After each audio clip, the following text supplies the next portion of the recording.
Qué malo voló esta chica.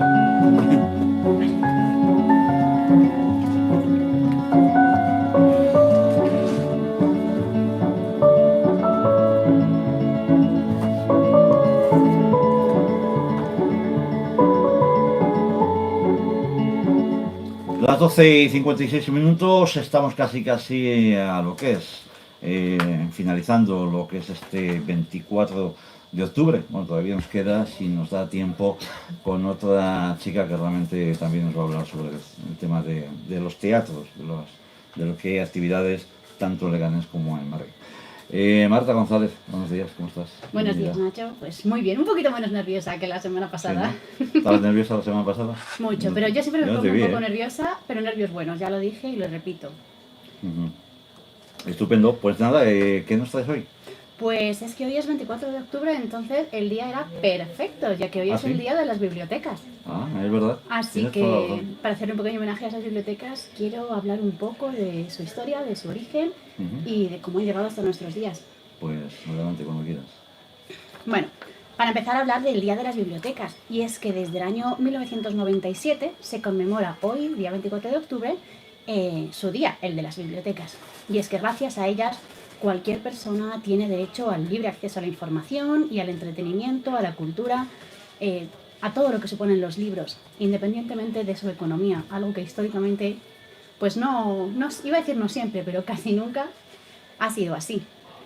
Entonces, hoy en día se dice eso de que los libros están cada vez más caros y es cierto, todo se ha encarecido, pero no olvidemos que seguimos teniendo este valioso recurso que es el acceso a libros gratuitos en las bibliotecas. Así que hoy vamos a dedicarle este espacio. Estupendo. Para empezar, pues explicar muy brevemente de dónde viene el nombre, ¿no? Que es una pequeña curiosidad, pero bueno, me ha parecido interesante. La palabra biblioteca nos llega a través del latín, que a su vez la toma del griego clásico. Y se comporta de dos partes. Biblión, que se traduciría como libro, y teque, que sería como una caja o armario. Es que claro, las bibliotecas antiguas no tenían las dimensiones de las actuales, entonces con una cajita les valía. Ya. Y bueno, ¿significa esto que el concepto de bibliotecas viene desde la antigua Grecia? Pues no, la verdad es que viene de muchísimo antes. Las bibliotecas tienen una historia de más de 4.000 años de antigüedad y ya en los restos arqueológicos de Mesopotamia, entre los ríos Tigris y Éufrates, se encuentran restos arqueológicos de espacios que los expertos han podido considerar que son archivos, lugares donde se almacenaban precisamente estos libros primitivos, que no eran libros, sino que eran unas tablillas de arcilla donde se escribía con unas cuñas, de tal forma que quedaba un texto muy, muy chulo, muy de ciencia ficción, que eran como unos triangulitos que iban formando unos símbolos. Para el que tenga un momentito y le apetezca, recomiendo mucho que hagan una búsqueda rápida de escritura cuneiforme, que es como se llama, cuneiforme, porque es muy, muy chula de ver, la verdad, y muy distinto a lo que tenemos hasta ahora. Y en realidad no eran libros exactamente lo que se guardaba allí, ya que estamos hablando de un periodo muy primitivo de la escritura y más que textos literarios pues eran archivos políticos, archivos económicos y siempre estaban relacionados más con los templos. Eran los templos, como pasaría en gran parte de la historia, lo que serían el almacén de este conocimiento. Así que quedaba un poco recluido para estos escribas y los sacerdotes asociados al templo. Luego ya nos sonará a todos muchísimo más Egipto, que fue poquito después. Estas bibliotecas ya se ven un poquito más conformadas en lo que es las casas de los libros, como eran llamadas entonces, que eran centros de formación para escritores. Pero si las analizamos, nos pueden recordar un poco al concepto de escriba medieval, que es un copista en un monasterio copiando una y otra vez los libros, ya que precisamente se trataba de eso. Los aprendices a escribas cogían textos que estaban en esas bibliotecas y se dedicaban a reproducirlos. Lo bueno es que además de practicar con eso, ampliaban el repertorio de otras bibliotecas. Así que se iba compartiendo ese conocimiento, aunque sea entre esas casas. Seguía sin estar abierto al público, pero ya es un paso. En este punto ya se había dejado atrás el barro, ya se utilizaba el papiro, que todos conocemos mucho más, que nos suena mucho más. Y seguro que al hablar de Egipto la gente piensa en la gran biblioteca de Alejandría. Y la verdad es que eso aún nos queda un poquito lejos, porque aunque se dé en Egipto, no es en la cultura egipcia clásica, sino en la época griega, que sería la que viene a continuación.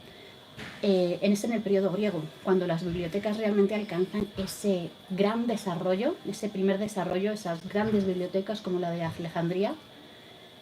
Y como ya hemos visto, es ahí cuando reciben el nombre que nos va a llegar hasta nuestros días.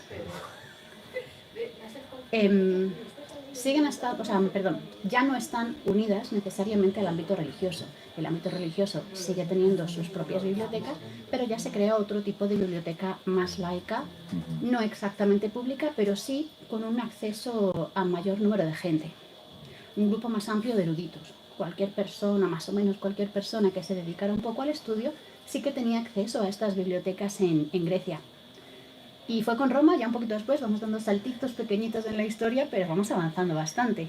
Es en Roma cuando se funda la primera biblioteca pública, de la que hay constancia por lo menos, porque esto de historia siempre se va actualizando y algo que decimos Claro. luego puede descubrirse que hay algo más antiguo todavía. De hecho, Egipto y Mesopotamia siempre están ahí peleando por quién tiene el resto de escritura más antiguo. De momento el récord lo tiene Mesopotamia, en unos años veremos. Pero bueno, estoy hablando de Roma. En Roma, con la época precristiana, se creó la primera biblioteca pública. Pública, volvemos a decir, entre comillas. No todo el mundo tenía el conocimiento de saber leer y escribir. No todos los seres humanos que vivían en la época romana eran considerados ciudadanos. Los esclavos, muchas mujeres y otras clases sociales no tenían esos derechos sociales, entonces seguían sin poder acceder a esta biblioteca pública. Era relativamente pública, podemos decir. Yeah. Pero bueno, también fue en Roma cuando se hizo oficial la religión cristiana.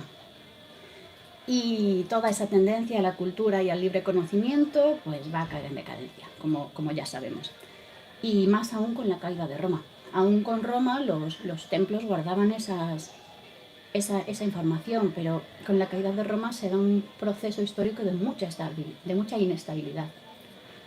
Muchas guerras, muchas conquistas, los pueblos nómadas sobre todo, buscando un asentamiento donde poder empezar a echar raíces. Entonces, claro, la época de guerra nunca es buena para la cultura.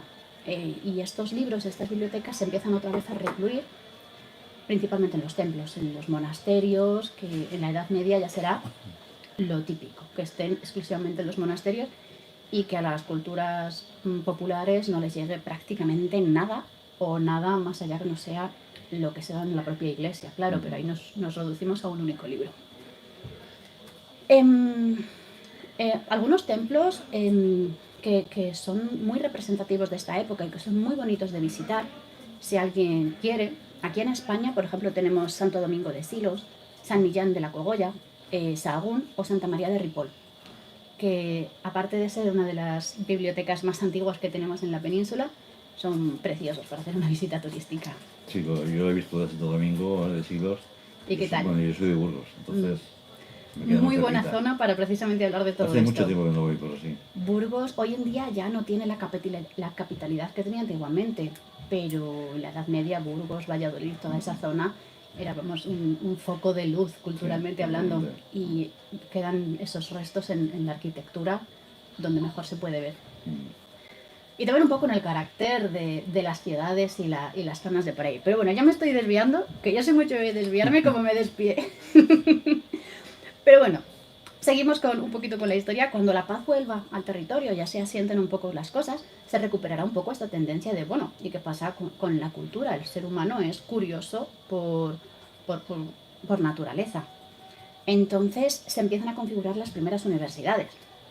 El Estudio General de Salamanca, por ejemplo, es el antecedente de la Universidad de Salamanca y fue el primero en disponer de una biblioteca, podríamos decir universitaria, aunque por entonces aún no se utilizaba esa palabra, y estamos hablando de 1218, que puede que a muchos les sorprenda que ya en esa época hubiera algo parecido a una universidad. A mí por lo menos me sorprendió mucho cuando lo descubrí, teniendo en cuenta que la Edad Media tiene esa fama tan oscura, que ya en ese entonces hubiera una protobiblioteca, una propia protouniversidad.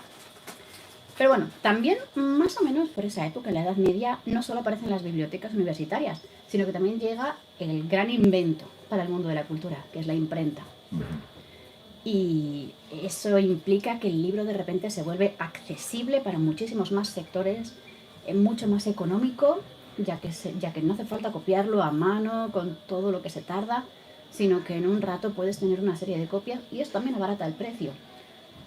La población sigue sin ser lectora en su mayoría, pero bueno, ya todas aquellas personas con una economía medianamente pudiente y una cultura básica ya pueden empezar a acceder a esos libros. Aumentan muchísimo el número de ejemplares disponibles. Así que es en esta época lo que conocemos como Renacimiento. Que Renacimiento realmente es el nombre que le ponen las propias personas de esa época, como un poco para presumir de que son el foco del renacimiento cultural, de que el mundo hasta ese momento estaba un poco atrasado y que ellos han venido aquí a traer de nuevo la cultura y la luz a todo esto. De hecho, son los mismos que le ponen el nombre a la Edad Media, así con un poquito de desprecio, para que me entiendan. Claro. Pero bueno, otra vez me voy del tema de las bibliotecas. En el Renacimiento se pone de moda entre las clases pudientes coleccionar libros precisamente para demostrar lo pudientes y lo guays que son, ¿no? Así que cualquiera que se lo puede permitir empieza a crear su propia biblioteca privada. Y esto en la corte, porque en la corte ya sabes, si no lo presumes no lo tienes. Así que los nobles y los reyes empiezan a crear los que se conocen como bibliotecas principescas o bibliotecas reales, que son bibliotecas privadas, pero que pueden estar abiertas a según qué eruditos y según qué aristócratas. Para mí el mayor ejemplo que tenemos aquí en España es la Biblioteca del Escorial, de Felipe II. Otra visita muy recomendada para cualquiera que esté aquí. O sea, libros y turismo no está reñido. Así que recomiendo a cualquiera que vaya a visitar el Escorial, por lo menos la biblioteca, porque además de hacerse una idea de cómo son estas bibliotecas regias, pues también es muy bonito de ver. Se ve cómo intentaban darle ese aire aristócrata. No es simplemente un sitio donde almacenaban libros, sino que tenía una estructura y una belleza, un arte alrededor que demostraba el potencial del dueño. Y que me he perdido. Muy poquito después, las propias universidades, que también están ganando importancia, sus bibliotecas adquieren una importancia y un tamaño muy considerable, pero es que a ellas se unen también las bibliotecas de los museos, que ya en el siglo XVIII empiezan a coleccionar obras de la antigüedad. No tanto obras actuales, como podrían ser las universitarias, sino obras antiguas, que también va a ser muy importante en la tendencia bibliotecaria. Hasta aquí podemos imaginar que todo esto de público no tenía nada. Ya hemos dicho que era privado para unos pocos aristócratas, o sea, todo quedaba para las altas esferas. En los mejores casos quedaba abierto a según qué estudiantes, pero la mayoría de la población estaba muy lejos de tener ese acceso a la cultura. Y tendremos que agradecer a las revoluciones americana y francesa que se empezara a despertar de nuevo esa conciencia más democrática, respecto al conocimiento, por lo menos. La idea de hacer que los libros y la cultura fueran derechos, que fueran accesibles para todas las personas. Bueno, a ver, no, perdón, para todas las personas no, para los hombres. A las mujeres nos queda todavía un ratito para que se nos considere ciudadanos de derecho, pero ese es otro tema. Que hablaremos otro día. Ese es otro tema que hablaremos otros muchos días. Porque hablar de literatura y hablar del hombre y la mujer es inevitable. Así que siempre irán saltando cositas. Se empieza a dar una tendencia desamortizadora. Quizá a la gente le suene la palabra la desamortización de Mendizábal y muchas otras, que es muy rara, pero en realidad no significa otra cosa que quitarle a lo privado aquello que debería ser público. En este caso, no solo a los nobles, sino principalmente a la iglesia. Se le quitaron un montón de propiedades que se consideraban que deberían pertenecer al pueblo. Muchos edificios se hicieron públicos, pero también muchos libros, muchas bibliotecas pasaron al dominio público. Y con eso las bibliotecas empiezan a tener una tendencia muchísimo más general, muchísimo más abierta. Ya en el siglo XIX es en el mundo anglosajón cuando aparece la verdadera biblioteca pública, madre de la que tenemos ahora. Realmente hay unas diferencias muy pequeñas en comparación con de dónde venimos, ¿no? Y ya a mediados del siglo XX se habrá extendido ese tipo de biblioteca por todo el mundo occidental. Y en 1931, el bibliotecario indio Ranganathan formuló las 5 leyes de la biblioteconomía, que son un poco las que rigen hasta hoy en día. Que son: los libros están para usarse, es decir, no para decorar, no para almacenar, no para usarse. A cada lector su libro. No todos los libros son para todos. Esto explica un poco esta categorización que hay, que si por temáticas, por edades. A cada libro su lector, un poco lo mismo.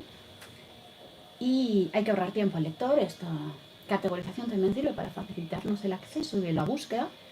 Y la biblioteca es un organismo de crecimiento, es decir, aquí un poco aboga en contra de que solo se pueda dar cierta tendencia política, social, religiosa. No olvidemos que estamos aquí en un periodo de guerras y diferencias políticas entre los aliados, el eje. Entonces, esa es la clave del punto. Es un organismo en crecimiento, no se limita por los polos que pueda haber en este momento. Y solo medio siglo después aparecerán también las bibliotecas digitales, que es un salto enorme en muy poquito tiempo en comparación con todo lo que nos ha llevado para llegar hasta aquí. Y con toda esta historia, en el fondo lo que quiero es poner en valor estos espacios de acceso a la cultura gratuita, que muchas veces no pensamos en ellas y que, jolín, nos ha costado miles de años llegar a tenerlas, y ahora parece que coger un libro es aburrido y es como no sabes el poder que podrías tener en tus manos. Más en el móvil que en el libro, ¿no? Bueno, las bibliotecas digitales también han permitido que la literatura llegue un poquito más lejos, pero eso no implica que no merezca el valor que tiene la biblioteca de toda la vida, que no cuesta dinero al público y ahí está para cualquiera. Ahora sí, para cualquiera. Pues Marta González, muchísimas gracias. Nada, gracias a ti. La nueva sección que hemos empezado la semana pasada es de Fábula, y donde nos enteraremos mucho más de lo que es de Fábula la semana que viene. Pues muchas gracias a ti y feliz día de la biblioteca. ¿Me permites preguntarte cuál es tu biblioteca favorita? Bueno, mi biblioteca favorita me lo has puesto un poquito difícil, porque yo tengo bastantes bibliotecas donde verdaderamente hay escritores muy fabulosos, y a mí me encanta. Pablo Neruda es uno de ellos, por ejemplo. Y bueno, y tantos otros que ahora mismo no te sabría decir, pero bueno. Pero es importante el tema de los libros.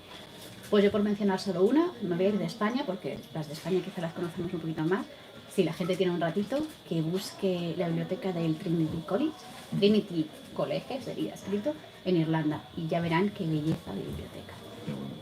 Bueno, la Biblioteca Nacional que tenemos aquí en Madrid también preciosa, también preciosa, pero échale un ojo a la Trinity. Hay que echarlo. Marta, muchísimas gracias. Muchas gracias a ti. Un saludo, hasta la semana que viene. Hasta la semana que viene. Gracias.